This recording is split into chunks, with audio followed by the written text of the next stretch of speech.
Yeah, please. You had mentioned that policy is a really important issue in changing policy. Yeah. I guess I was wondering how one goes about changing policy besides being a politician. Yeah, so being a politician is one thing, and I would encourage you all not to dismiss that entirely. I didn't mention it here, but in our community, we've had a pretty good run, and then we sort of hit some plateau where all of a sudden the leadership, not all of a sudden, but over a few years, the leadership of our county and our town both sort of went down the toilet. And so one thing we did when they started making bad decision after bad decision was we formed a group called WIN. Our county is called Washington County, Washington Independent Neighbors. And that group then developed a platform of what we value. Not specific positions, but like we want to preserve our landscape, we want to support independent businesses and farmers, we want fair and open government, etc. And we recruited people to run. And we actually won all 3 of the seats. So electoral politics are just one piece of it, but they are an important piece, so don't give up on that entirely. But there's other ways. So Pam is like the policy guru of New Mexico.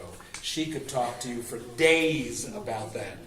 But in my own experience, I'll say this. I've had probably more policy failures than successes, but I've had a few. And what has worked in my experience was to take real stuff that's happening on the ground. Like, if you recall that picture of the old tobacco barn that we converted into a packing house, well, about 2 years after we launched that, what we called Appalachian Harvest Food Hub, we had retrofit the barn, we had added a cooler, we had loading docks. It was like a real deal. And we had by that time we had about 40 farmers, most of them former tobacco farmers, who were raising organic produce. The legislators in the Virginia State Assembly and on the Virginia Tobacco Commission were just good old boys across the board. They didn't think that agriculture had a future, and they sure as hell didn't think that organic farming was anything to invest in.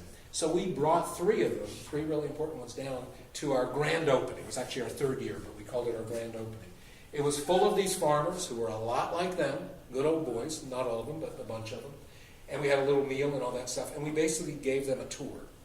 And what ended up happening over the next several years was they started actually investing in not only our project and our facility, with both loans and grants, but in other similar things. And they began to open the door for other kinds of policies at the state level that would favor, say, local producers over big imports. And so I say that as one example of sometimes what you need to do is you need to, bring the mountain to Muhammad. You've got to get the legislators, whether they're county officials, town officials, state, or even federal. We've done it with federal too. And you got to get them to places where they can see that something else is possible. Because, some of our elected officials are bad people. But most of them aren't. Most of them aren't, right? I mean, I think every year we have a higher percentage of bad people in public office. I mean, like genuinely bad people. But overall, I would still say that the vast majority of people who run for office and get into office are decent human beings from a wide range of perspectives. Part of what they lack, particularly once they get into that jam-packed, overwhelming position of being an elected representative, is they lack a sense that something different is possible. Whether it's around organic farming versus industrial farming, whether it's around a local living economy versus a Walmart, Wall Street economy, they might think, well, that's good, but that doesn't really work. Again, part of the whole point of this book is to debunk that, to say it doesn't work. But what you can do is become really informed about that and then say that, you know what, other possibilities are actually emerging. This isn't just like pie in the sky. This stuff's happening all over the country and all over the world, for that matter. But I think that's the key in my experience, is you connect real things on the ground that they can relate to with policy. Like, if you like this, if you think this is great, that this is working, this packing house in rural Lee County, Virginia, here's some policy changes that would really help this grow. Other questions or comments? Yes? Just kind of thinking back to the diagram of the subsidy percentage, The food pyramids? versus the recommended kind of breakdown of the diet. I guess I'm confused by the numbers because I don't know. Is it significantly more expensive to produce meat and dairy, and so is that why that is so subsidized? And then I guess also just I understand that the kind of average American diet is not particularly sustainable. I guess, can you speak to kind of what a pyramid representing the average American diet represents in comparison to the recommended? I couldn't say that in any sort of, the latter part of your question, in any sort of accurate way. I would say that generally speaking, this pyramid, which is how USDA spends its money, would be a closer reflection of our eating habits than this pyramid. In other words, our diets are much, much heavier on protein, particularly meat. And the piece of that that's missing from this, that they just don't have a separate category, is processed foods. Processed meats, processed dairy, processed grains, everything's processed. So that would overlap all of these categories, but our diet is clearly far heavier on that than it is on whole grains and fruits and vegetables.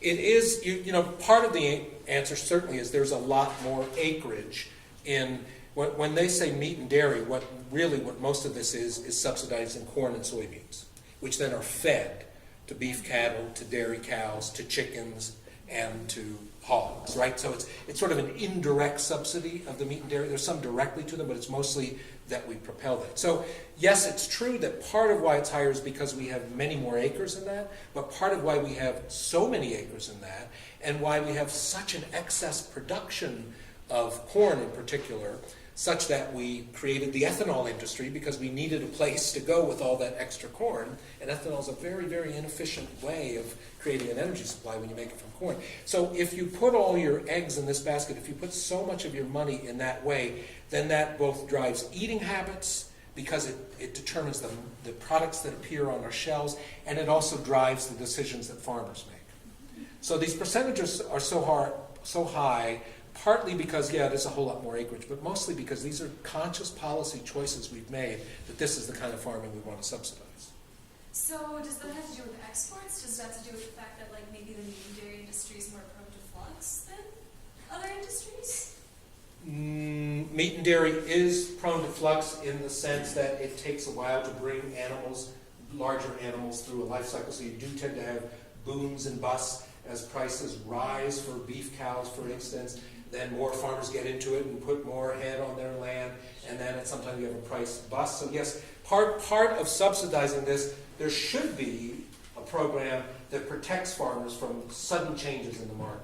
But that's not what these subsidies generally do. These subsidies, for the most part, propel them to produce more, not to just insulate them from the ups and downs of the market.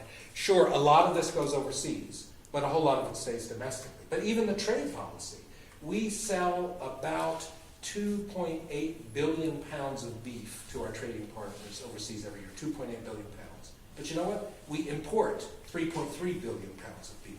So even our trade policies don't make a whole lot of sense when it comes down to it. Anthony, isn't that also, in a sense, protected because we have really highly paid lobbyists who lobby for right. So sort of to your question, which is, policy is a lot of different things to a lot of people, but we have really high, a lot of lobbying efforts to keep those subsidies in that area of our food system. Right. And another good example, when we look at this pyramid, changing the nutrition rules in the schools, that happened at the federal level to get twice as many fruits and vegetables in the school meal plate. Right. But who are the lobbyists who fought against it? The pizza. Right. It was the pizza industry lobbyists and the potato industry lobbyists. And the reason being was because pizza is a big deal in schools. So what they lobbied for, French fries. right? And French fries. Yeah, exactly. The good news is, again, on all of this, even though this pyramid is way out of whack and there's still relatively very small amount of money, the fact of the matter is that efforts of people like Pam and a lot of other folks that I know over time have made it better. So there is actually substantially more research at the land-grant colleges and support through cooperative extension and money from USDA that goes to organic production and sustainable production, that goes to fruit and vegetable, that goes to farmers becoming more productive with hoop houses and high tunnels. It's much better now than it was 10 or 15 years ago. It's still just way out of whack. So we started so far out of whack, and now we're beginning to improve it. But those policies have changed for the better because advocates like Pam and others could connect legislators to real farmers who were really doing things on the ground to make a persuasive case. Did you have a question here? You did, okay. Can I ask you follow that up? Why does the meat industry have lobbying? Like, is it significantly more profitable to be a rancher or Not really. No, that's not it. That's a Where's great the money question, coming though. from? So remember when Anthony talked about concentration in the sense of where wealth is? Industry goes that way as well. So in the United States, we have very few processing facilities for meat. Many of them in the Midwest, basically. And so, and actually you could explain this probably better than I can. But so in New Mexico, agriculture is the fourth largest economic sector. About, not quite half of that is beef. But the majority of that goes live on the hoof, sold at stockyards, and it's transported out of state to, 3 or 4 of these large processing facilities. So it means it's centralized in these processing facilities. We export it. We get paid very little for that beef, our beef producers, our cattle producers, ranchers, and it's that middle area of the industry that actually then really benefits the most. It's those processors that actually make the money. So there's like the name brands of meat that you see at the grocery. I guess Yeah, like they can. Tyson Yeah, comes to mind, but that's chicken. So I don't know, Anthony, you might be able to really answer that better than I can. Well, so is number, I mean, every major industry in our country and even non-industries have lobbyists. I mean, lobbyists run our politics. So we have 2 political problems. One is the infiltration of money from a small group of people into the elections, right? But if you, I was trying to find the title of a book here. It's by Jacob Hacker. You may want to read. I'll find it in a minute. But they look not only at the influence of getting people elected in the role of money, but the fact of lobbyists. So lobbyists. So let's say we pass a bill that seems like a pretty good bill. Pieces of legislation are always very broad, and they might have certain stipulations, but they're always open to interpretation. So if it has to do with agricultural policy, then it goes to USDA to figure out the details, to write in the details. If it has to do with health policy, it goes to FDA or to the Health and Human Services, right? That's when the lobbyists kick in. And the reason they do it, it's not because ranching is particularly profitable, but because the tiny group of meat industry, the meat packers that control the vast majority of it, they have a lot of money. And they find that it's a great return on their investment to spend millions of dollars on lobbyists because the result they get is policy that gives them many, many-fold return on that, right? Here's an example of how that works. Chicken farming. So again, we have, some of you may be familiar with the idea of free-range chickens. You might buy a free-range chicken from your local farmers, but the vast majority of chickens in the country are still produced in those kind of CAFO operations. The farmers that actually produce them, they're probably producing them for Tyson or just a few others, huge conglomerates. They take on virtually all of the risk. They either go into debt to Tyson to get a loan to do it, or they get a loan themselves. They're spending hundreds of thousands of dollars to put up chicken houses. The corporation dictates to them exactly everything from the breed to the feed ratio to everything else. And if the price goes south on chickens, then the price that these chicken farmers got, they're stuck with a low price. They lose tons of money. I know a fella in Arkansas whose mom and dad are in this chicken CAFO business selling to Tyson. They get 6 cents per pound when they sell live chickens. Now, even the cheapest chicken in the grocery store is $1.29, $1.30. They get 6 cents a pound for that. So anyway, not only the price, but just this tremendous control that Tyson and a few others wield that dictates that the farmers take all the risk and get very little of the benefit. So for 10 years, folks like Pam and others fought a fight to change the rules around the relationship between the big boys and all of these contract farmers. And they actually won the fight. They finally got USDA to create a new set of rules that gave these contract farmers more rights and gave the corporations more responsibility. They leveled the playing field slightly so these contract producers were not so totally vulnerable financially and otherwise. It was a huge victory that was worked on for over a decade. Months after that was passed and USDA issued the new rules that would have made it fairer, in the budget compromise, at the end of 2014 that the president signed with the Republicans, one of the little pieces of the budget compromise was they eliminated that rule. They took it out. So years of fighting to simply give these contract chicken farmers who are working on the slimmest margins with the highest risk and high levels of debt finally get something that gives them a fair shake and a budget compromise, because lobbyists fought to eliminate that change because it would have cut into the profitability of Tyson and a few others. It's an extraordinary story. So And the owner, those came, like, those were like 1 minute before midnight, Yeah, cut off of the right, budget. right. You know, when we would have all gone, you know, I mean, everybody would have felt that budget cut. And those were literally, that's when those decisions sometimes are made, which is Right. just absolutely, sorry. it had nothing whatsoever All to that do with the fact that we needed a budget compromise, but they were able to slip it in because the stakes were so high. Yeah. Yeah. It's pretty disheartening, but again, on the other hand, there are successes in this world. Somebody asked me in another talk I gave a week ago, they said, isn't this all pretty depressing to you? And I said, yes, like every day I wake up depressed, as a matter of fact. But I figure I gotta keep fighting. Yeah. I guess my question is, I mean, I tend to waffle between the efficacy of big policy, like labor and tax laws, Yeah. as the root cause, and then sort of grassroots work. And it seems like you have leaned consistently more towards grassroots work. Is that because you found it to be more effective than attacking things like tax law or working on policy change? So that's a great way to frame, that's exactly my evolution as an activist, is 30 plus years of working at the grassroots level to make things happen in farming and forest products and in local economy work in my area and other places. And then about 4 years ago, when I ran for Congress, I ran for the U.S. Congress in my district. I won the Democratic nomination but lost the general election.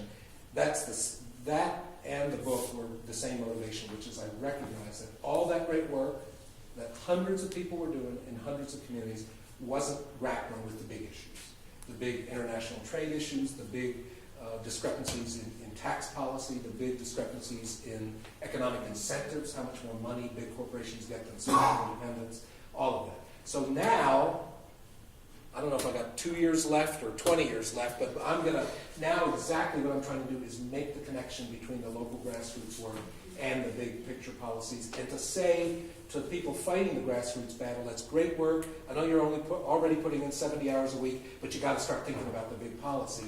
And then to say to the policy advocates, because we have this whole class of kind of conservative and liberal and progressive people who spend all their time either at the state capitol or in Washington, D.C., to get them out of those places to learn more about what's actually happening on the ground so they can make a more persuasive case.